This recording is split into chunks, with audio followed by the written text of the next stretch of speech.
Salut les sorciers, soyez les bienvenus dans ce nouveau numéro de Science en question. Salut Marine, salut Lorraine. Hello Jean. Rappelez-vous, en 2021, la NASA a réussi l'exploit de faire voler un drone sur Mars. Une véritable prouesse. Grâce à ce nouveau type d'engin volant, les scientifiques repoussent les limites de l'exploration spatiale. Alors qu'apportent ces drones? De quoi sont-ils capables? Et à quoi ressemblera l'avenir du spatial? Dans cette émission, vous découvrirez que la NASA prépare une nouvelle mission très ambitieuse. Avec le soutien des scientifiques français, elle prévoit l'envoi d'un drone, mais bien plus loin et bien plus gros que ce premier drone de la NASA. Avec nos invités, nous embarquerons à bord de cette mission inédite vers une des lunes de Saturne. Ils nous raconteront leur rôle dans cette aventure et les défis auxquels ils sont confrontés. Ce voyage vers le système saturnien sera aussi l'occasion de brosser le portrait de Christian Huygens, un savant du XVIIe siècle sans qui les missions spatiales actuelles ne seraient peut-être pas possibles. Eh bien c'est parti, partons à la découverte du futur de l'exploration spatiale.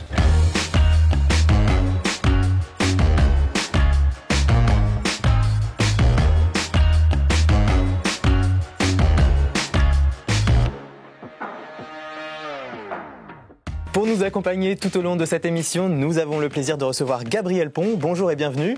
Bonjour. Alors vous êtes chef de projet CNES des contributions françaises à la mission Dragonfly. On va en parler plus en détail et un peu plus tard dans l'émission. Mais d'abord, dans un premier temps, je voudrais comprendre qu'est-ce qui motive aujourd'hui l'utilisation des drones? Alors, dans l'exploration planétaire, les drones, il faut voir ça comme un élément complémentaire aux rovers, qui sont un peu plus connus et qui ont été un peu plus développés par le passé. C'est pas un remplacement, hein? C'est pas du tout un remplacement, notamment parce qu'il y a pas mal de limitations. Il y a assez peu de planètes sur lesquelles on peut faire voler un drone et encore moins de lunes. Il y a une seule lune sur laquelle on peut faire voler un drone, c'est Titan, on va en parler plus tard. Et puis sur les missions planétaires, on a quelques exemples sur Mars. Donc ça veut dire qu'on peut imaginer des missions à venir avec à la fois des rovers, des drones, plein de choses complémentaires pour aller encore plus loin finalement. Oui, on a même un exemple récent de complémentarité entre un drone et un rover sur la mission Mars 2020 avec le rover Perseverance et le drone Ingenuity. Alors on va y revenir. Comment le CNES participe au développement de ces nouvelles technologies ? Alors sur les drones, on est alors les missions dont on va parler aujourd'hui sont des missions américaines principalement. Nous, on apporte des instruments scientifiques qui viennent sur ces rovers ou sur ces drones. En termes de développement de drones, on a quelques applications en cours de développement, et notamment un démonstrateur de drones stratosphériques. Pardon. Ouais. Et donc, quel est le principe, c'est quoi le but de ce démonstrateur-là? Donc le principe, c'est d'avoir un drone qui va accompagner un ballon ou un dirigeable. Ok. Un ballon rempli de quoi? D'hélium? D'hélium, par exemple, un ballon stratosphérique, donc qui vole à des altitudes aux alentours de 20 km. Ouais. Et qui va accompagner ce ballon pour faire des mesures complémentaires, un peu plus haut en altitude ou un peu plus bas par rapport au ballon. Et alors pourquoi je vous parle de ça, c'est qu'en fait à ces altitudes-là, on est dans des pressions similaires à la pression martienne. Donc derrière, il y a éventuellement des implications sur des futurs drones martiens, mais on n'en est pas là. Ok, c'est encore en phase de test pour l'instant. Alors quand on parle de drones spatiaux, il y a un nom qui nous vient en tête. Ce nom, c'est Ingenuity. On en a beaucoup entendu parler dans les médias en 2021. Mais est-ce qu'il a marqué les esprits? Voyons ça, c'est notre mot mystère.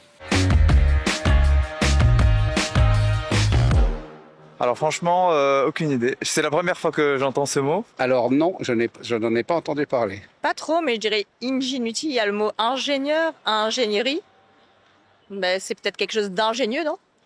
Ah, c'est rigolo, hein. C'est un joli drone. C'est celui du Mars, c'est celui de Mars. Ah ouais, on dirait un peu un drone version future, quoi. Ouais. C'est une sonde qui vient de se poser sur la surface de Mars, si c'est pas un fake, mais... Ah oui, non, c'est un drone, pardon. Ouais. C'est un drone à côté d'un rover, ok. Je sais pas, j'imagine un module d'exploration ou qui est censé se poser quelque part. Comment on dit le planète Mars? Mars, ouais, c'est ça, Mars. Ça, c'est un truc NASA ou European Space Agency? Alors pour celles et ceux qui hésitent encore, je vous propose qu'on montre la réponse en image. Ingenuity, en fait, c'est ce petit engin volant, on le voit là au centre de l'image qui décolle. Est-ce que vous pouvez nous le présenter, s'il vous plaît, Gabriel? Alors Ingenuity, c'est le premier drone extraterrestre qui a volé dans le cadre de la mission Mars 2020 de la NASA. Ouais. Alors c'est un démonstrateur, c'est-à-dire que la NASA a placé ce drone sur cette mission-là pour démontrer la capacité de pouvoir faire voler un drone sur une autre planète que la Terre. Ça veut dire qu'il n'avait aucun objectif, à part de démontrer bien sûr que c'était possible, mais je veux dire, objectif d'aller par exemple faire des prélèvements dans l'atmosphère ou quoi que ce soit? Pas du tout. C'était vraiment un démonstrateur technologique, à tel point qu'il n'était pas sélectionné sur la mission Mars 2020 lorsque les 7 instruments principaux du rover Perseverance ont été sélectionnés.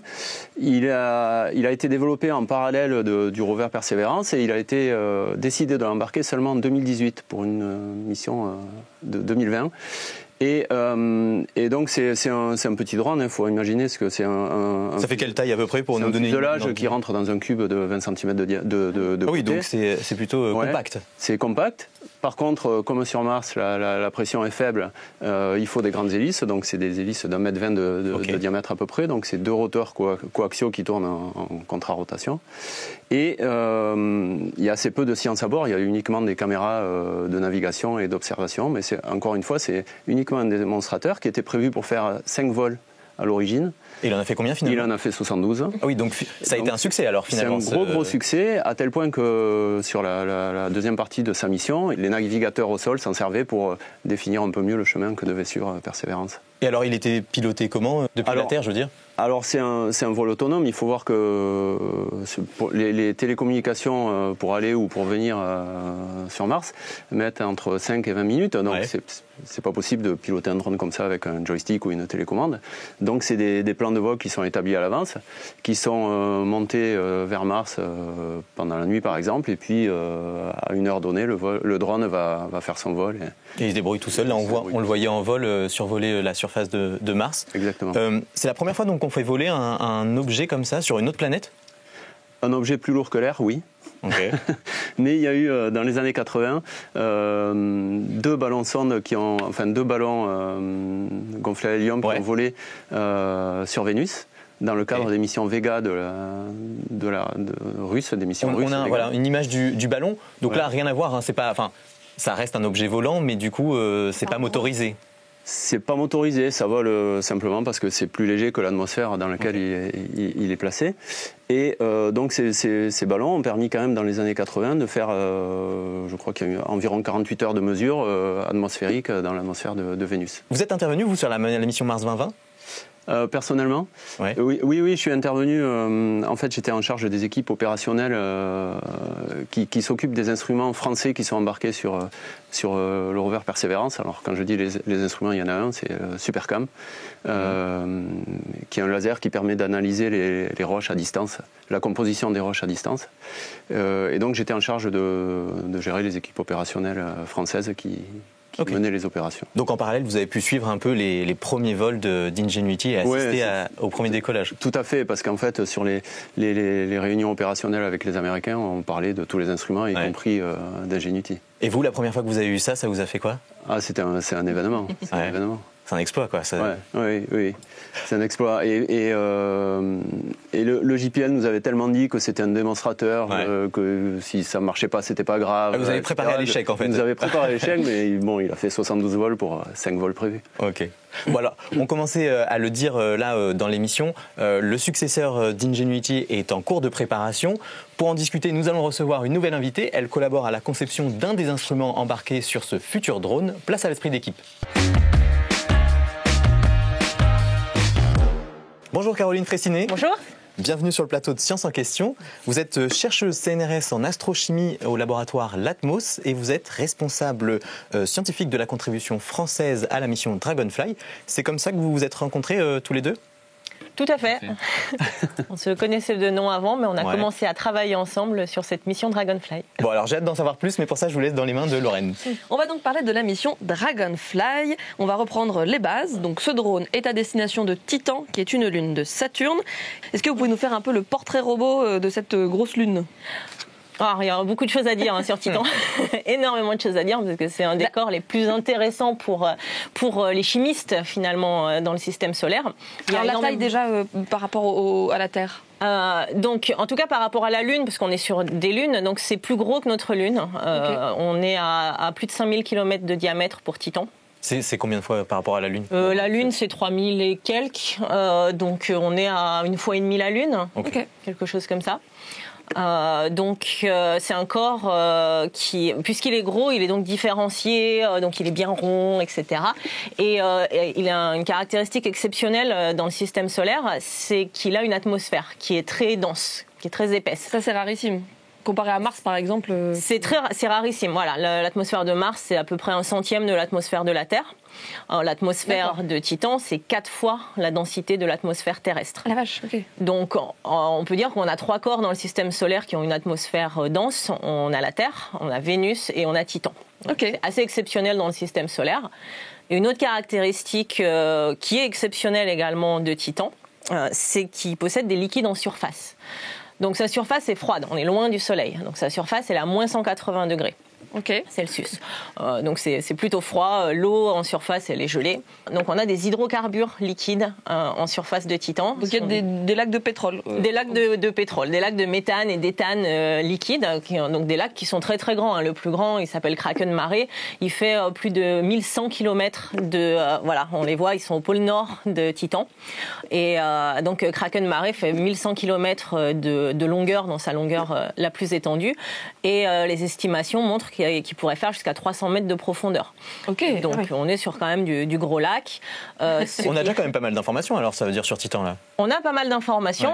La sonde Cassini-Huygens qui a été lancée début des années 2000. Début des années 2000, qui est arrivée sur Titan fin 2004. Et donc Cassini, elle a orbité autour de Saturne et elle a fait de nombreux survols de Titan, 127 exactement. Et donc elle a analysé beaucoup de Titan. C'est grâce à Cassini qu'on a toutes les informations qu'on a aujourd'hui sur Titan, mais qui a ouvert encore plus de questions puisque ça a montré un monde fabuleux justement.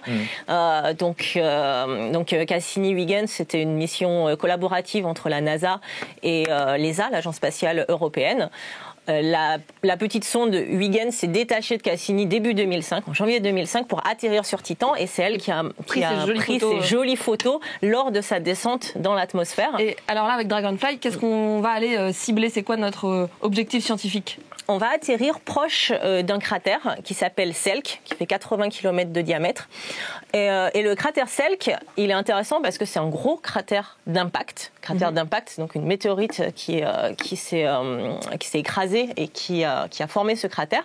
Et elle a apporté beaucoup d'énergie. Et qui dit apport d'énergie sur une croûte de glace, dit fonte de la glace, dit eau liquide. Et donc potentiellement des réactions de formation peut-être de molécules de la vie et des... Voilà, alors on va pas aller jusque là non plus.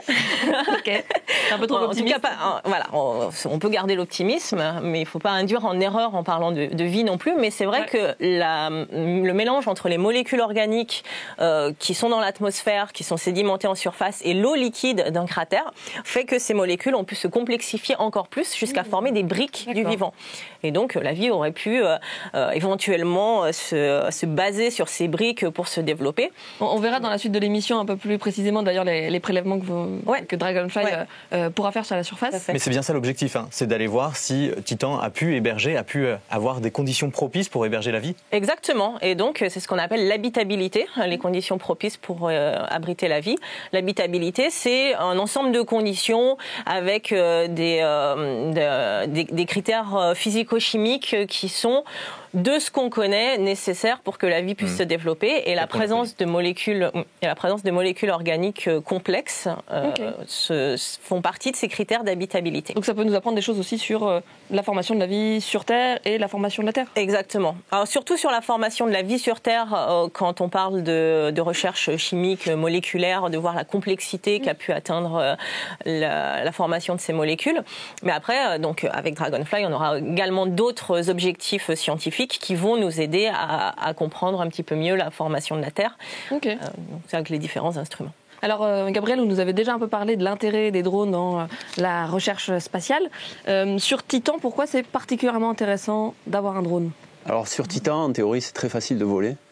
Parce que la pression est plus élevée que sur Terre et la gravité, c'est à peu près le 7e de la gravité terrestre. Donc sur Titan, on pèse pas lourd, pour faire simple, et puis on a beaucoup de densité dans l'atmosphère pour voler. On vole pas, en fait, sur Titan, on plane. C'est presque un planeur qu'il aurait fallu faire. On peut envisager un planeur, mais là en l'occurrence, si on compare par rapport à Ingenuity, Dragonfly c'est quand même Un beau bébé. En gros, c'est une Twingo volante. Ouais. En termes de masse, de dimension, les dimensions, c'est presque 4 mètres de long, 1,70 m de haut, Dragonfly. Et on appelle ça un quadcopter, donc c'est un drone avec 4 hélices. On voit là l'image, aux 4 coins d'un rectangle.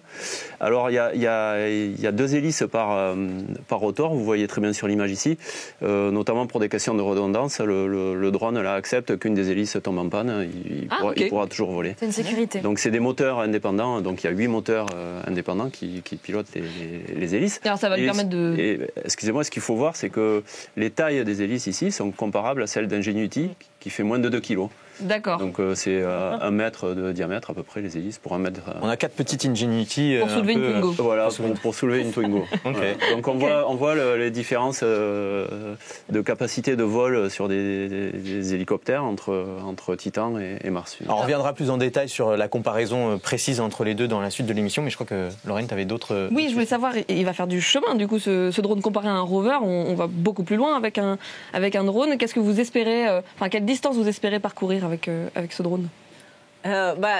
Effectivement, en volant, donc on est beaucoup moins sujet aux aléas du sol et c'est plus facile de parcourir des plus grandes distances. L'idée, c'est que chaque vol soit une dizaine de kilomètres pour aller explorer différents sites qui vont être espacés entre notamment la zone d'atterrissage des dunes de la mer de sable de Shangri-La, puis aller jusqu'au cratère en destination finale. On va avoir de nombreux kilomètres à parcourir et on va explorer différents sites. Entre-temps, donc ces différents sites seront séparés d'une dizaine de kilomètres entre chaque vol. Okay. On ferait combien de sites On ferait une quarantaine de sites dans la mission nominale. Qui doit durer 3 ans, un peu plus de 3 ans. Un peu plus de 3 ans, à peu près 3 ans et demi. Okay. Donc plusieurs centaines de kilomètres parcourus au total. Exactement, plusieurs centaines de kilomètres, donc c'est exceptionnel pour une exploration planétaire. Mais on ne va pas voir les lacs dont vous nous avez parlé plus tôt, qui sont sur les pôles. Qui sont sur les pôles et qui sont en plus dans l'hiver, donc dans l'hiver polaire, qui ne vont pas être éclairés. Et puisqu'on a une communication directe avec la Terre, il faut qu'on soit en vue de notre Terre, donc il ne faut pas être dans les zones non éclairées. Ok. Pour pouvoir communiquer avec. Et on peut comparer les distances dont vous parle Caroline aux légèrement plus de 30 km en 12 ans fait par Curiosity sur Mars. Oui. Donc on est dans une toute autre échelle, mais encore une fois, sur Titan, c'est facile entre guillemets. Donc le départ, il est prévu pour 2028, c'est ça? Juin 2028. Arrivé sur Titan fin 2034. Ok. Alors, ce voyage vers Titan est l'occasion pour nous de brosser le portrait de Christian Huygens, un savant sans qui la mission Dragonfly n'aurait peut-être pas vu le jour. C'est le coup d'œil de Marine.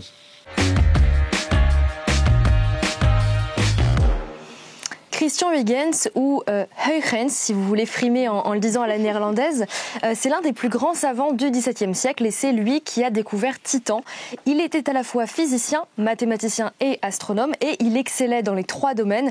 Je ne vais pas vous faire la liste de toutes ses contributions, ce serait trop long, mais il est notamment connu pour sa théorie sur la nature de la lumière, le calcul de la force centrifuge et c'est aussi lui qui a eu l'idée de mettre des pendules dans les horloges pour les rendre plus précises. Grâce à lui, les horloges de l'époque qui se décalaient d'1 heure chaque jour ont été remplacées par des horloges avec seulement quelques secondes de retard par jour. Et alors, quand est-ce qu'il a découvert Titan ? Il a découvert Titan en 1655 à seulement 26 ans. Alors je ne sais pas ce que vous faisiez à 26 ans, mais Huygens, lui, il avait déjà découvert un satellite avec une lunette astronomique qu'il avait lui-même fabriquée.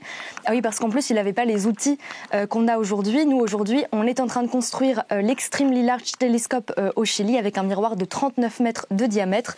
Huygens, sa lunette, elle faisait quelques centimètres de diamètre et c'est lui-même qui a poli la lentille qui lui servait d'objectif parce qu'il trouvait que les meilleurs fabricants de lentilles de l'époque n'étaient tout simplement pas au niveau. Et donc avec cette lunette, il remarque une tache brillante à côté de Saturne.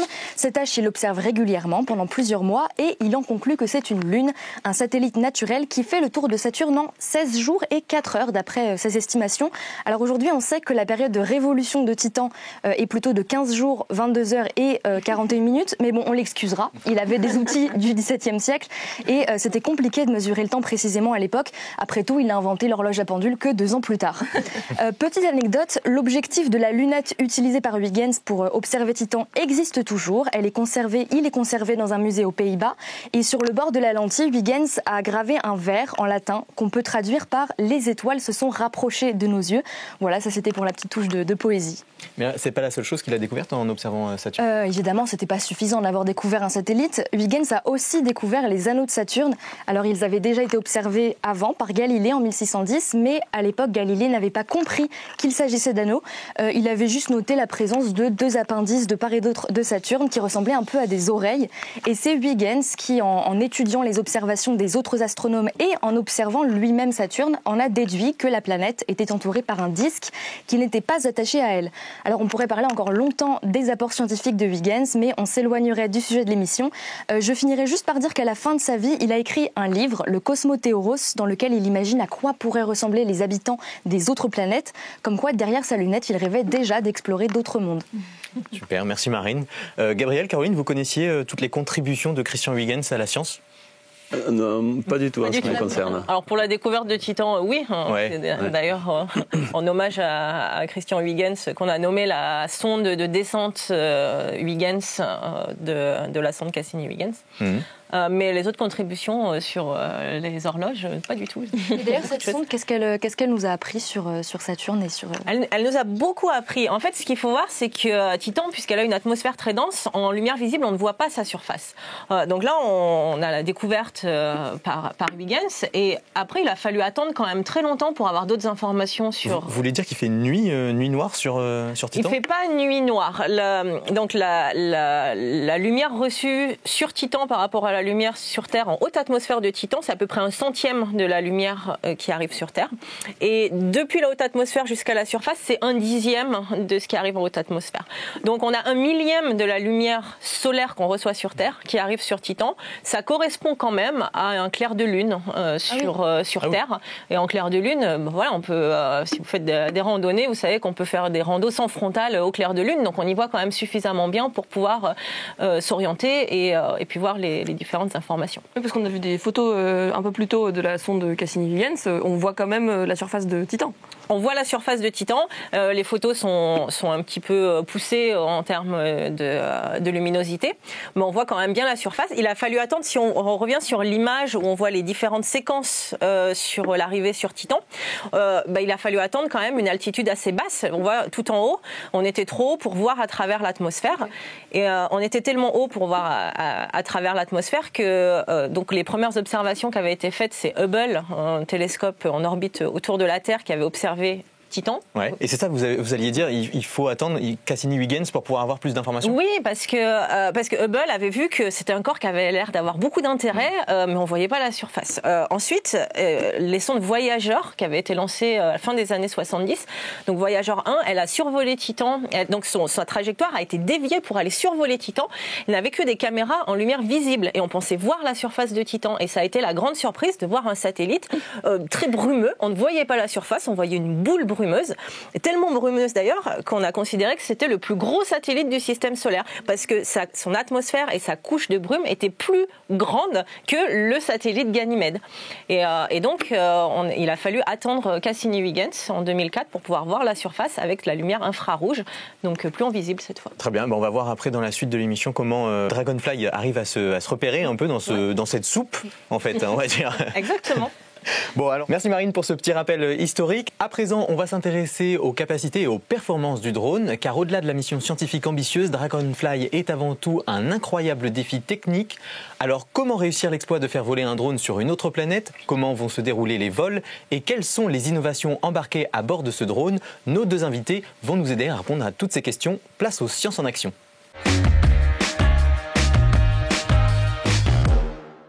Alors Gabriel, on l'a dit, l'arrivée de Dragonfly est prévue pour 2034 sur Titan. On a une vidéo qui montre son premier atterrissage. Est-ce que vous pouvez nous raconter comment ça va se dérouler ? Alors c'est un atterrissage qui au début ressemble un peu aux atterrissages martiens que vous avez vus avec la mission Mars 20 par exemple. Donc le drone est protégé par un bouclier lors de l'entrée dans les premières couches de l'atmosphère, freiné par une série de parachutes. Une fois que le freinage sera suffisant, le bouclier va se séparer comme vous venez de le voir. Et puis à une certaine altitude, le drone va être lâché. Ok.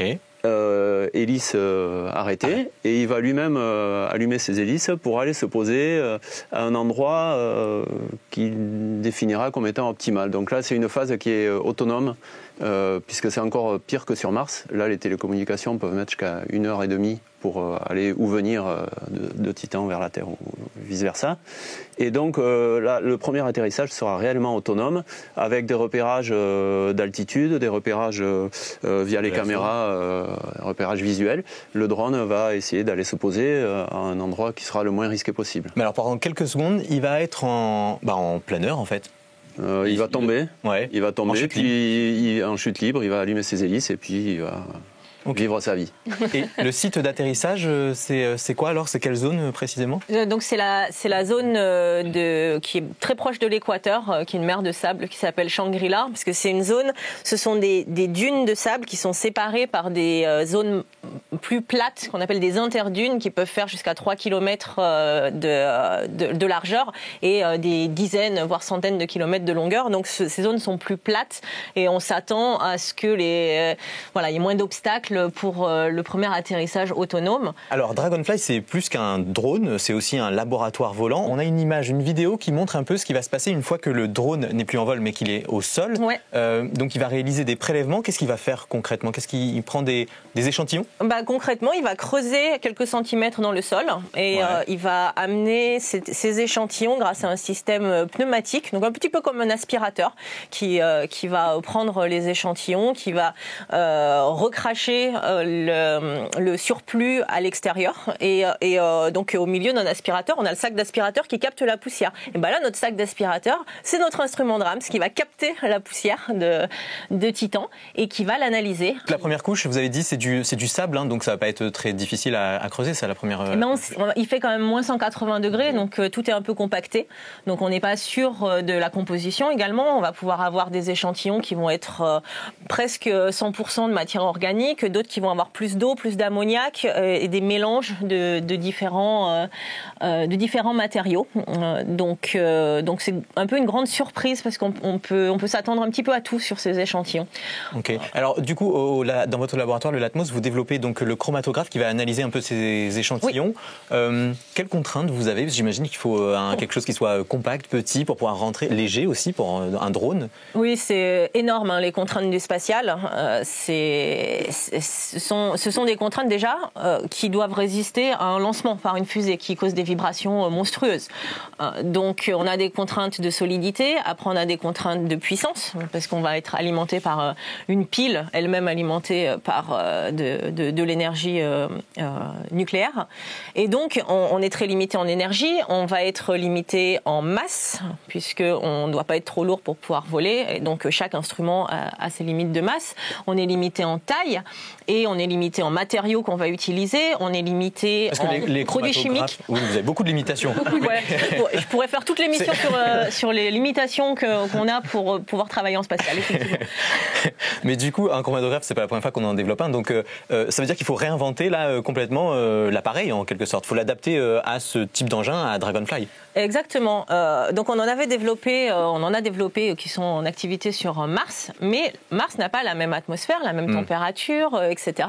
Et donc finalement, on se base quand même sur un héritage des travaux passés pour d'autres planètes, mais on peut pas considérer un héritage total en reproduisant un chromatographe martien pour le mettre sur Titan. Alors justement, est-ce que aussi pour le design de l'appareil, on s'inspire de ce qui a été fait avec Ingenuity? Est-ce que ça nous a apporté des informations sur la manière de concevoir Dragonfly? Alors, les relations entre... je pense que le retour d'expérience d'Ingenuity pour Dragonfly en termes de vol, etc., il est relativement limité. Ouais. On a quand même montré qu'on arrivait à faire voler un objet sur une autre planète, c'est déjà pas mal. Ouais. Après, il faut se méfier de l'héritage dans le spatial, ça marche jamais. Chaque fois qu'on se dit on va prendre un objet qui a fonctionné sur Mars et par héritage, on va prendre le même, on va le mettre sur Titan, on se plante à chaque fois. Donc il vaut mieux repartir des phases préliminaires d'études, développement. On parle d'expérience là, ouais. On a eu beaucoup de surprises. Vécu, si on joue au jeu des 7 erreurs, là justement avec cette image, déjà vous l'avez dit, Dragonfly est beaucoup plus imposant. Oui. C'est quoi? En termes de dimension, vous avez dit une voiture. C'est quasiment 4 mètres de long, 4 mètres d'envergure, des rotors d'1 mètre de diamètre, une Twingo volante, comme j'ai dit tout à l'heure, comparé à Ingenuity qui est moins de 2 kg, 1,8 kg, et dont le fuselage, là, donc le cube que vous voyez sous le rotor, rentre dans un cube de 20 cm de côté à peu près. Okay. Donc on est dans des échelles complètement différentes. Là, vous avez une série d'instruments sur Dragonfly impressionnante. Sur Ingenuity, vous avez uniquement des caméras. Ok. Alors par contre, par contre, je vois pas de panneaux solaires sur Dragonfly. Alors comment il va être alimenté pour tenir 3 ans, plus de 3 ans sur la planète? Alors, il est alimenté par le petit cylindre que vous voyez en queue de drone, qui est un réacteur isotopique avec du plutonium à l'intérieur. C'est une mini-centrale nucléaire. C'est une mini-centrale nucléaire qui fournit l'énergie et le chauffage. Et c'est un peu c'est le même type de réacteur qui est utilisé sur les rovers Curiosity et Perseverance sur Mars. Donc c'est une filière américaine qualifiée et qui a fait ses preuves jusqu'à aujourd'hui. Ok. Alors Gabriel, vous pourriez nous expliquer comment vont se dérouler les phases de vol, puisque donc j'ai bien compris, il y avait un temps entre ce qu'on peut envoyer comme information depuis la Terre vers Titan, donc ça veut dire qu'il va devoir un peu se débrouiller par lui-même. Oui, alors là c'est un peu comme sur Mars, mais encore pire, on peut encore moins piloter ça au joystick. Hein. Ouais. Donc comme je vous ai expliqué tout à l'heure, le premier atterrissage va se passer de façon relativement autonome, de façon autonome tout court. Donc ça veut dire qu'il est bardé de capteurs pour pouvoir se débrouiller, analyser tous les paramètres de vol. Il analyse les images, il analyse la hauteur avec un lidar là, par rapport au sol, il a des centrales inertielles, etc. Il n'a pas le GPS comme les drones. Oui, d'où les centrales inertielles, c'est ça qui lui permet de se repérer. De faire des mesures. Voilà. Après, sur les vols suivants, ils vont être définis autant que possible par les équipes opérationnelles au sol et par les scientifiques également, par analyse d'images, etc., où il va être décidé d'aller plutôt dans telle direction. Il va y avoir... Alors, il y a plusieurs types de vols, on ne va pas rentrer dans les détails, là, mais il y a des vols de reconnaissance où le drone va faire une reconnaissance, va prendre plein d'images, va revenir se poser au même endroit, à l'endroit d'où il a décollé pour minimiser les risques. On va analyser toutes ces images et définir un nouveau site d'atterrissage en fonction de ce qu'on voit sur les images. Mais ça veut dire qu'on va quand même lui envoyer des informations. Je veux dire, il part pas avec un plan de vol déjà préétabli. Ah non. Ça veut dire qu'au fur et à mesure, il y a quand même une communication avec la Terre et puis une intervention humaine. Oui. L'humain sera dans la boucle pour les décisions, notamment sur les plans de vol, bien sûr. Okay. Avec les délais dont je parlais tout à l'heure, jusqu'à 1h30 de temps de communication entre Titan et la Terre. Caroline, à quelle fréquence il va voler comme ça Donc, si on rappelle que le jour de Titan, c'est 16 jours terrestres, ouais. Il va voler tous les 2 à 3 jours Titan, c'est-à-dire tous les mois à mois et demi terrestres. En sachant que, donc, puisque c'est 16 jours la journée de Titan, on appelle ça un T-Titan, un Titan Sol, pardon. Les sols, ce sont les jours des autres planètes, et donc là, le T-Sol, c'est le Titan Sol. Et donc étant donné que le T-Sol, c'est 16 jours, c'est-à-dire qu'on a 8 jours de nuit, 8 jours de jour, et donc il va recharger sa batterie pendant les 8 jours de nuit, et puis au petit matin, il a 8 jours terrestres, donc une journée Titan pour pouvoir voler. Titanesque. Une journée titanesque, 2 jours pour pouvoir voler. Et donc la fréquence, ça dépendra des opérations au sol, puisque le vol, c'est uniquement un moyen de déplacement. Il n'y a pas d'analyse scientifique en vol, ou très très peu. Il y a quelques mesures par caméra qui vont être faites, mais la science se déroule au sol. Donc le vol, c'est uniquement un moyen de déplacement pour aller de site en site et faire les analyses scientifiques au sol. C'est étonnant ça qu'on n'en profite pas justement pour avoir un peu des données dans l'atmosphère. On ne pourrait pas activer les instruments pendant le vol. Ouais. Donc tous les instruments sont faits pour être opérationnels au sol. L'énergie consommée par le vol est telle qu'on ne pourrait pas faire fonctionner en même temps les instruments qui demandent de l'énergie. Donc l'énergie, elle est utilisée soit pour faire fonctionner les instruments, soit pour voler. On ne peut pas faire les deux en même temps. Ça fera l'objet d'une prochaine mission. On y va étape par étape. Ou à la fin de la mission, quand on essaiera des nouvelles choses. Quand ça aura trop bien marché et qu'on devra aller encore plus loin. Bon alors forcément tout ce que vous nous racontez laisse rêveur. Alors on s'est amusé à tester l'imagination du public. On leur a demandé de penser à quoi pourrait ressembler l'exploration spatiale dans l'avenir. Écoutez-les. Ouais, déjà des drones, c'est déjà beaucoup. En plus, si loin que ça. Des drones sous-marins sur Titan ou je sais pas, ou des drones avec des chenilles sur Pluton, quoi. Enfin, voilà, ça va dépendre. Je sais pas, les robots aspirateurs. Ouais, oui, pour récupérer des matériaux pour les analyses, je sais pas. Après, ça va dépendre de l'utilité. C'est vrai qu'un robot cuisine là-bas, il va servir à rien. J'imagine bien des choses qui permettraient de forer du sol, des choses qui permettraient de récupérer peut-être des organismes particuliers sur place, parce que on dit qu'il n'y a pas de vie, mais peut-être qu'il y a des choses qui pourraient être peut-être pas assimilées à de la vie comme nous on l'entend. Alors, j'imagine qu'il y aurait aussi des drones très très costauds pour pour Vénus. Vu la pression et la chaleur, etc. Après, c'est vrai qu'avec la technologie et la science, on n'a plus de limites. Donc, il faut être optimiste et voilà, donc rêver grand. Et c'est là que des projets, au début, nous paraissent un peu fascinants, mais finalement, ça devient réaliste. Alors Caroline, Gabriel, est-ce qu'il y a des idées qui vous intéressent ?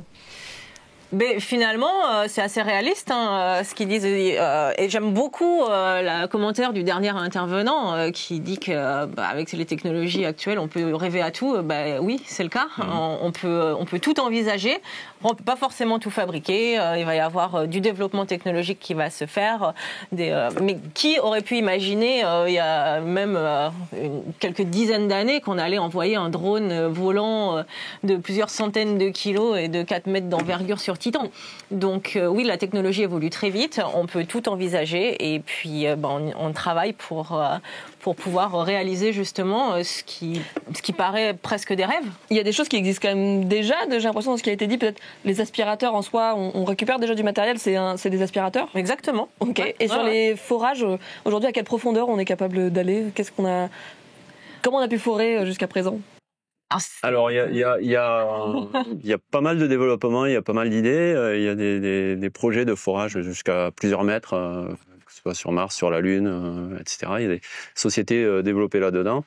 Mais aujourd'hui, on n'est que sur quelques centimètres pour l'instant. Aujourd'hui, oui. C'est très difficile de forer sur une autre planète. Déjà, de forer sur Terre, c'est assez compliqué. Forer sur une autre planète, ça veut dire embarquer des forêts, des technologies qui sont assez difficiles à développer. Donc, pour l'instant, ce qu'on a pu forer sur les autres planètes, c'est quelques centimètres de profondeur, D'accord. Que ce soit Curiosity, Perseverance sur Mars, Dragonfly sur Titan. On voudrait essayer de forer plus profond parce que plus on atteint des profondeurs élevées, c'est-à-dire 2 mètres par exemple, plus on est protégé de toutes les radiations de surface et plus on a des chances de trouver des molécules préservées, donc voir des formes de vie si on veut rêver plus loin. Pour l'anecdote, des robots de cuisine, il y en a en préparation pour les vols habités de longue distance. Donc c'est vraiment... Ils sont tous dans le réel finalement. Ils sont tous dans le réel, ouais. Je pensais que ça serait plus farfelu que ça. Alors justement, quelqu'un parlait aussi d'un sous-marin pour pouvoir explorer les lacs de Titan. Ça a été envisagé, ça ? Ça a été envisagé dans des propositions de mission. Qui n'ont jamais abouti. Donc les missions, c'est toujours beaucoup de propositions pour une qui va être sélectionnée au final.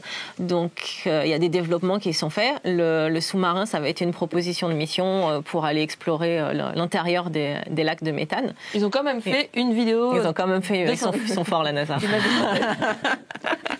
Ils n'ont pas les mêmes moyens de com non plus. Est-ce que vous, vous avez vu passer des je sais pas, des robots, des avancées technologiques où vous vous dites ah là il y a quand même vraiment quelque chose d'intéressant. Voilà, c'est quoi le futur que vous attendez?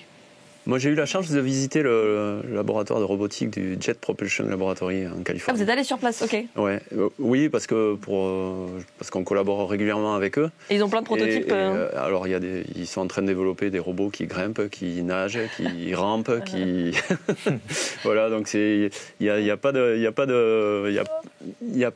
frein à l'imagination des ingénieurs. Et donc là, vous avez typiquement un robot type ver ou serpent, je ne sais pas trop comment le qualifier, qui est capable de s'adapter à un grand nombre de situations pour aller faire de l'exploration dans des endroits.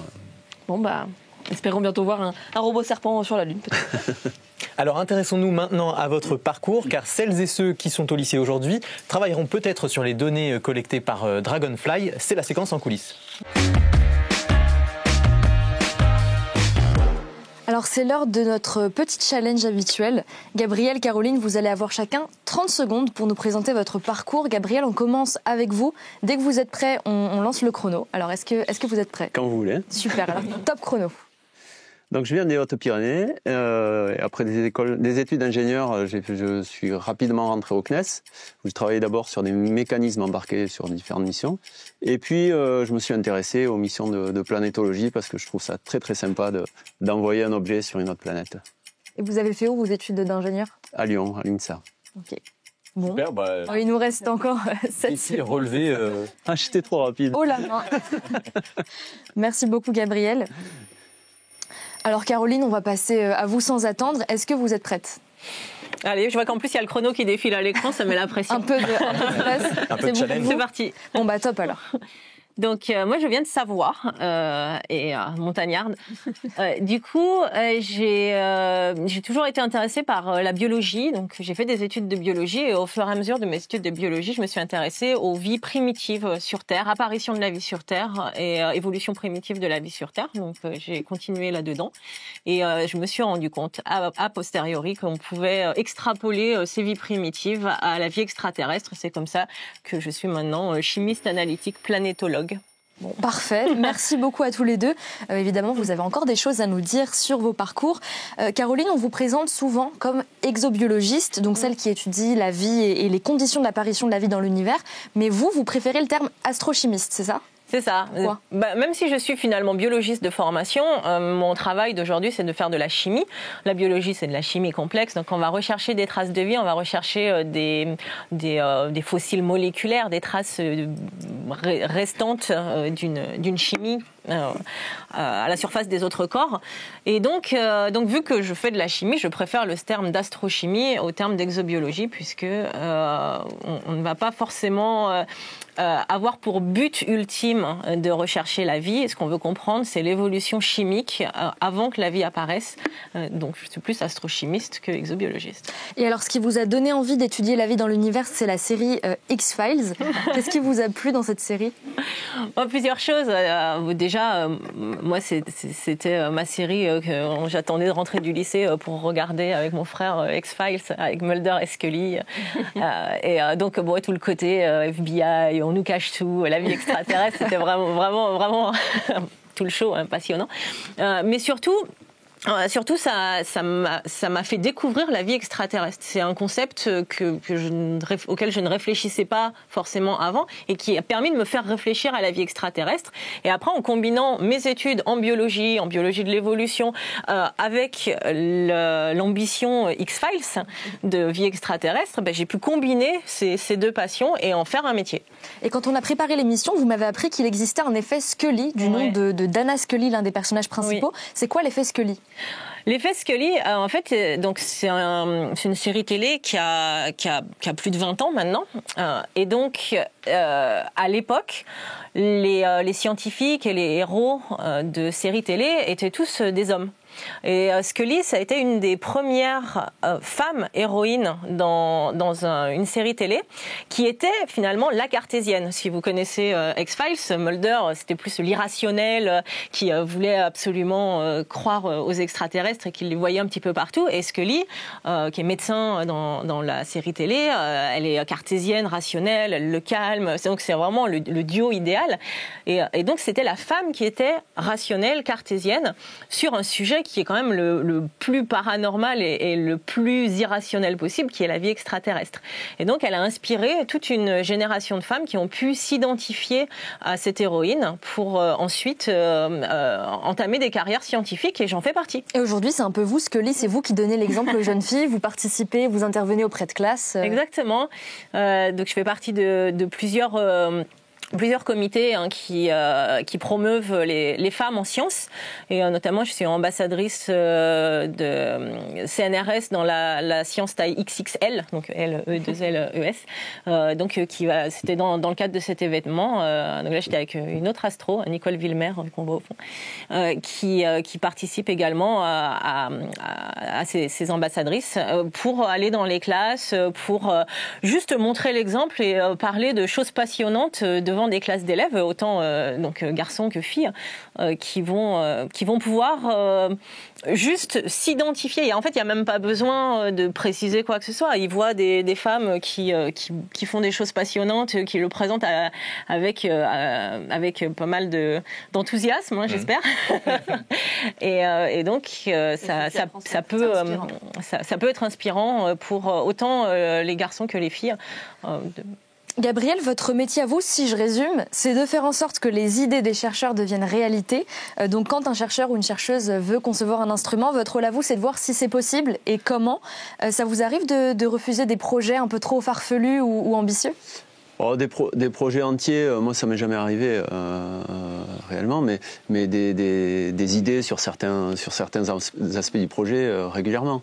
Mais c'est intéressant aussi de travailler tout le temps au contact de ce monde scientifique là. Et on apprend beaucoup de choses. Parfois, est-ce que vous vous êtes dit au premier abord, ça c'est pas possible, et puis finalement en fait vous avez été surpris ? Oui, parce que les scientifiques sont des gens très intelligents, qui ont souvent quelques coups d'avance. Et alors, de premier abord, on se dit, ça, c'est pas une idée terrible. Et puis, finalement, on s'aperçoit quelques jours après ou quelques mois après que, finalement, ça marche. Et par contre, quand un projet se concrétise et qu'un instrument se pose vraiment sur une autre planète, ça doit être incroyable. C'est ce qui vous est arrivé avec la mission InSight, c'est ça ? Oui, j'étais responsable de l'instrument principal de la mission InSight qui s'appelait SEIS, puisqu'il n'est plus fonctionnel aujourd'hui. Donc c'est un sismomètre qui a été... donc là, vous voyez l'atterrisseur InSight. Et puis nous, on a livré à la NASA un sismomètre qui était déployé par un bras de l'atterrisseur à la surface de Mars. Donc en plus, c'était une séquence émotionnelle à plusieurs étapes, parce qu'il y a eu d'abord l'entrée de l'atterrisseur sur Mars avec l'atterrissage sur Mars et tous les risques que cela implique. Et puis on a eu un deuxième atterrissage le jour où l'atterrisseur a déployé avec son bras notre sismomètre sur le sol. Et là, c'est quand même le jour où ce sismomètre a été déployé, a été allumé et où ça a fonctionné. C'est quand même ça quelque chose d'émouvant de poser un objet sur notre planète. Et... Vous avez eu de la chance finalement, vous avez vécu beaucoup de premières un peu dans l'histoire spatiale.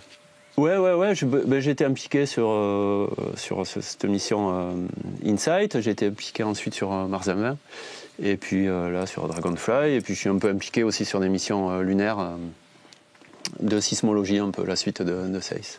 Dans votre métier, vous êtes souvent amené à travailler avec les Américains, c'est normal, beaucoup de missions sont lancées par la NASA. Ça se passe bien la communication entre les équipes de différents pays ? Vous arrivez toujours à vous comprendre ? Oui, on arrive bien à se comprendre. Alors ce qui m'a le plus étonné, je pense, quand j'ai commencé à travailler avec les Américains, c'est que c'est les différences culturelles. On a l'impression qu'on est quand même culturellement identiques ou proches.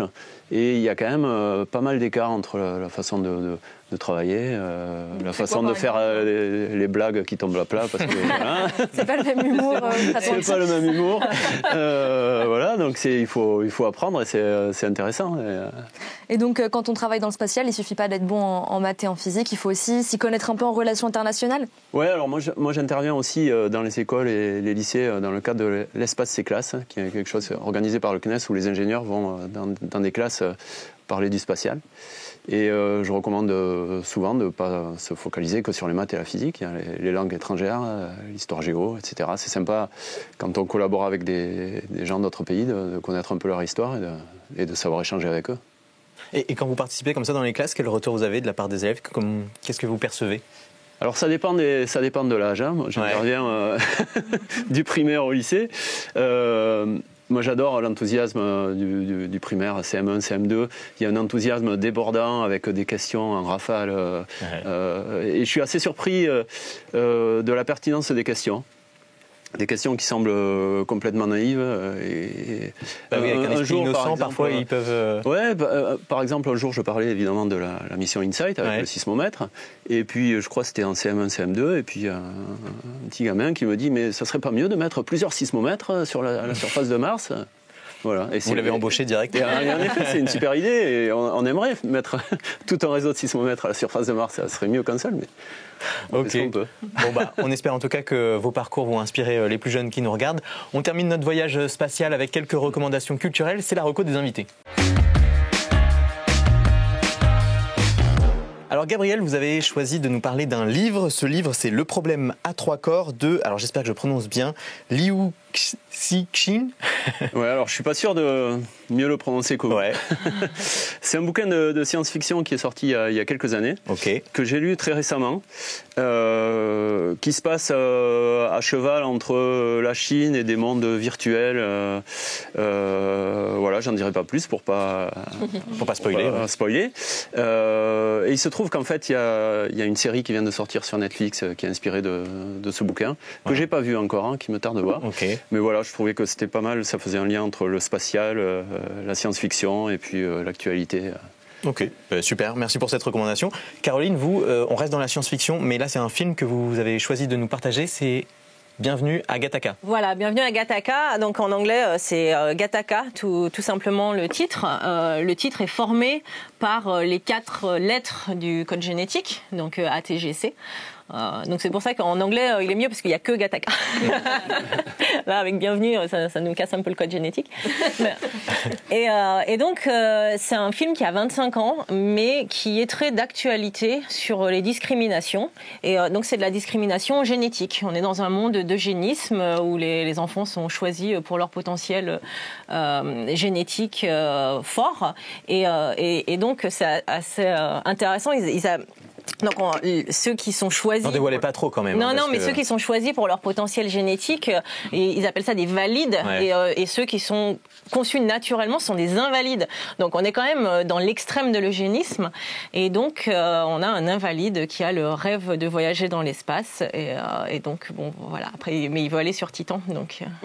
On reste aussi sur les questionnements autour de la vie. Du coup, on reste sur le questionnement autour de la vie et autour de la motivation également quand on n'a pas forcément les capacités que la société requiert à ce moment-là, sur l'eugénisme. Donc il y a beaucoup de problèmes de société qui sont très très actuels pour un film qui a 25 ans.